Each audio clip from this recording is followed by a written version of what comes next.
Good morning, Olive. Good morning, Osalge. Good morning, Liz. Good to see you. What's Good going to on be across here. the country? Well, we'll start off Trend Wave today in Nigeria, where Professor Muhammad Yakubu, the Director General of the Nigerian Institute of Leather and Science Technology, Zaria, has said on Sunday in Abuja that the legislation is proposing a move to ban the consumption of animal skin, locally known as Ponmo, in the country. According to him, the habit of eating animal skin, which has no nutritional value, should be stopped in order to save the industry and boost the nation's economy.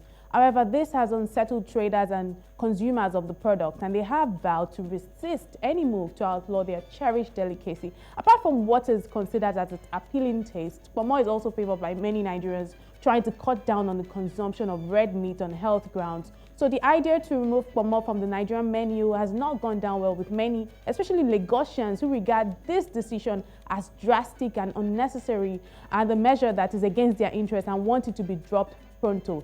Let's take a look at some of the reactions that we were able to get on this particular story.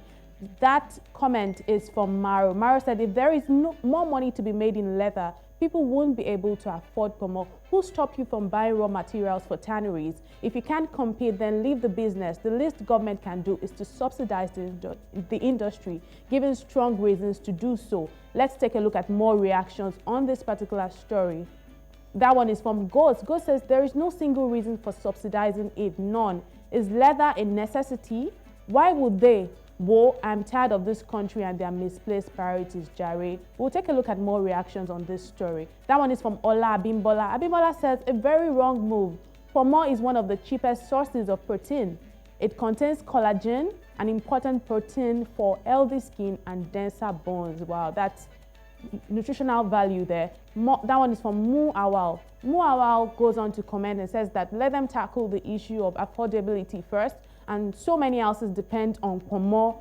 That is what some are using to feed their family. We want to eradicate something without taking proper steps.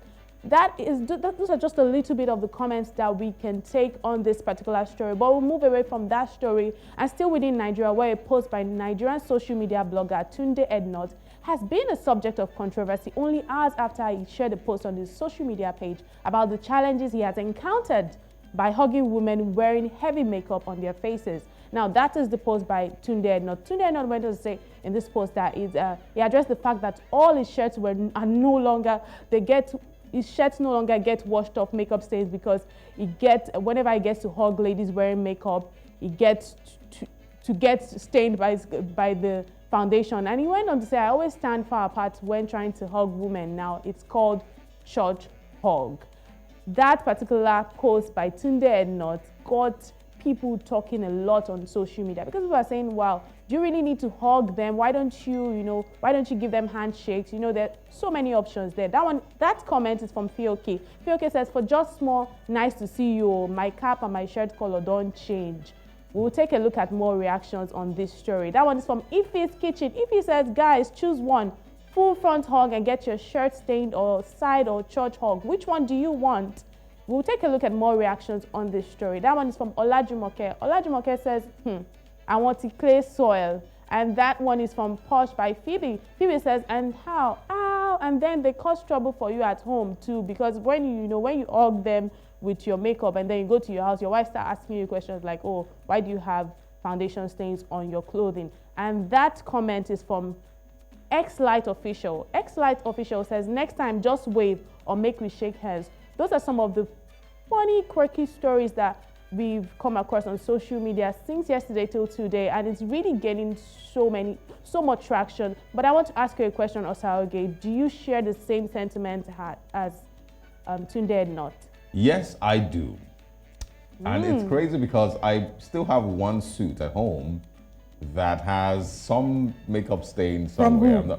Can you remember? I'd like to know. I don't know. Funny enough, I really don't know. You know what? From now, we'll just be waving at Nah, but I still want hugs. I enjoy hugs. It's worth, a little stain here and there. Oh, another thing is for guys, a lot of times you don't even know until you get home, or someone points it out to you a lot later. So for those who are married, that who might get into trouble, but a lot of guys, really would not know until later. Moral it's a genuine concern. Do not lie to your partner if you're married or in a relationship, because you might lie to them that, oh honey, I didn't go anywhere, I was just from the, I was just home all day, and then they'll come back home and see lipstick mark on your shirt. So yes, more hugs should happen so that we can find those who are stepping out. And I really think, I really feel for those shirts though. I feel for those people. Oh, come on. They should throw it, shirt. they should take it to the laundry. It's It not that doesn't. much Yeah, of it a doesn't. big It deal, doesn't really. ruin the shirt. But of course, you would have that stain until it's washed. But yeah. But I must quickly add that whilst I'm not that much of a fan of Momo, I can understand people's agitation against, the move against Momo, because there are people who, that's all they can afford. Buying chicken, buying meat, chicken, beef, it's pretty expensive. I must agree that not everybody can afford that. And some people, even though they can't afford chicken or turkey, they like Momo. Ponmo is really tasty. Ah,